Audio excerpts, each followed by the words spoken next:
que 0,5% de personnes fragiles. Le verrouillage sanitaire dans tous les espaces publics.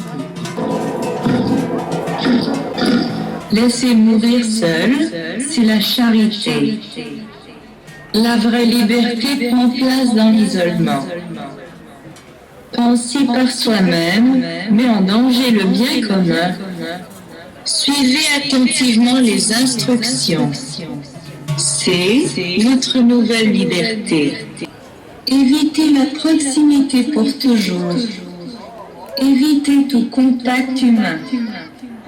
Seule la solitude est sûre.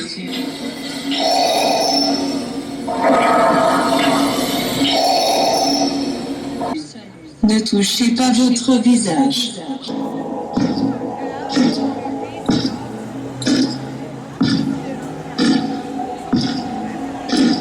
Port du masque pour la vie. Les personnes qui ne portent pas de masque sont criminelles. Dénoncez-les. Exigez un masque pour les nouveau-nés. La quarantaine est la solution pour contrer la pandémie. Les centres de quarantaine sont l'avenir. Isolez-vous.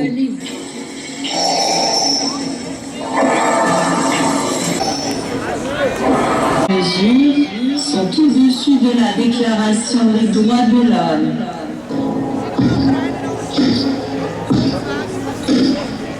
Les restaurants étaient à uniquement avec passe sanitaire. Concerts, expositions et autres écoles. Réservez le pass QR code. Fitness, piscine et stade. Uniquement avec pass sanitaire obligatoire. Les hôpitaux, EMS et maternités. Uniquement avec pass obligatoire.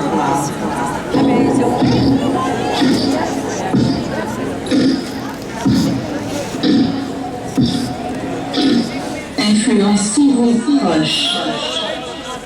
Parlez positivement des mesures. Suivez ces mesures.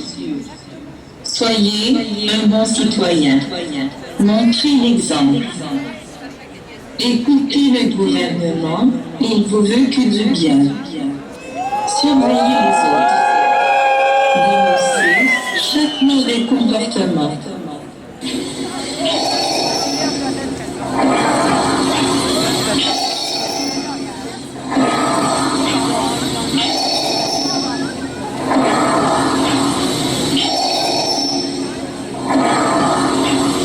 La pensée indépendante est dangereuse.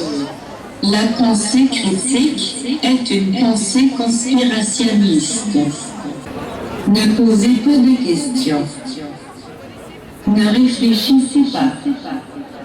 Suivez le mouvement. Le gouvernement pense pour vous.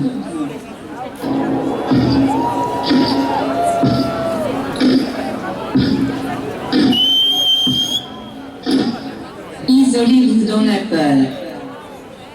Eux ont déclaré contre la vie, contre la liberté, contre la Constitution, contre la tendresse, contre les rapports humains, contre la science, contre la médecine, contre l'éducation et contre l'intégrité. Et puisque nous sommes de ce côté-là, nous ne pouvons que gagner tôt ou tard.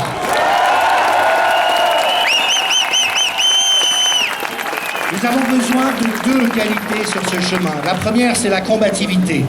Parce que nous avons affaire à des gouvernants qui sont devenus insensés, qui sont devenus abusifs, qui violent les lois, qui piétinent les droits individuels et qui prennent un ensemble de décisions pour des raisons qui sont mensongères. En Suisse, nous avons l'habitude de faire confiance à nos autorités et c'est une très belle caractéristique de notre pays. Mais quand les autorités violent des articles de la Constitution, l'interdiction de discriminer, le droit à la liberté personnelle et l'intégrité physique, la protection des jeunes et des enfants, la garantie de la sphère privée, la liberté de l'enseignement, la liberté de réunion, la liberté économique. Quand les autorités violent la Constitution, qu'est-ce qu'il reste comme recours? Dans certains pays, des cours constitutionnels, nous n'en avons pas en Suisse, mais on a vu en France qu'elles peuvent être très corrompues. Donc ce qui reste, c'est le peuple et le pays. Les autorités violent aussi le code pénal. Ils appliquent la contrainte qui est interdite par l'article 181. Quand vous forcez quelqu'un à faire quelque chose qu'il n'a pas envie de faire, en appliquant de la coercition, vous commettez un crime ou un délit pénal. Les menaces alarmant la population n'ont cessé d'être prononcées par des pseudo-scientifiques de plateau et des journalistes complaisants qui leur a donné la parole, de telle sorte que la population est aujourd'hui traumatisée. Elle est psycho-polytraumatisée comme résultat de cette inconduite des autorités et des médias. Scandale!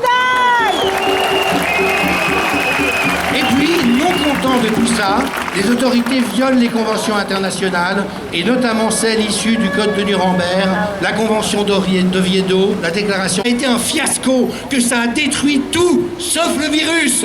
Et ces gens-là ont des comptes à rendre.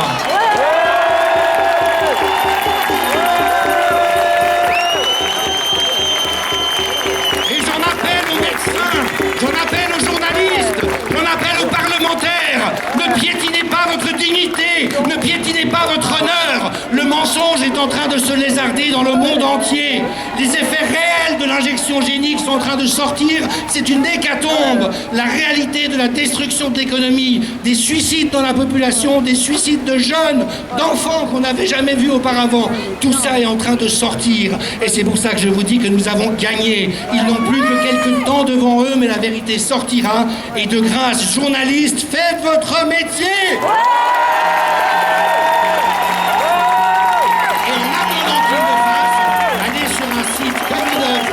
qu'on a créé avec des amis journalistes pour apporter l'information manquante. Il est intolérable que la population soit manipulée à ce point et faisons preuve de compassion envers eux parce que ça va être très dur le jour où ils se rendront compte d'à quel point ils ont été truandés, violés, maltraités, comme des enfants qui se font violer ou maltraités dans le milieu familial. Voilà, mesdames et messieurs, les autorités que nous avons aujourd'hui.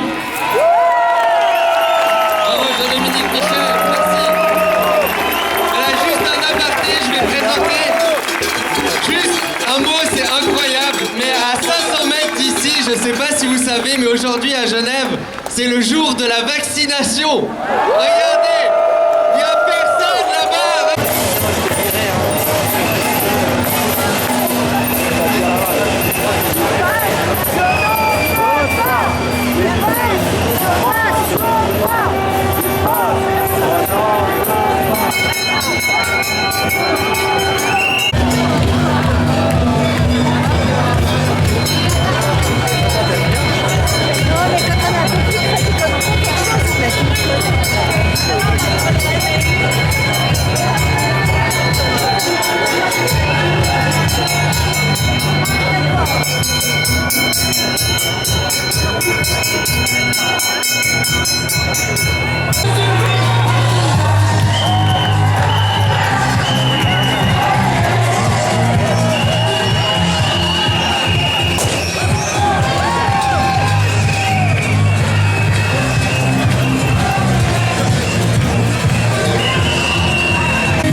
This is the rhythm.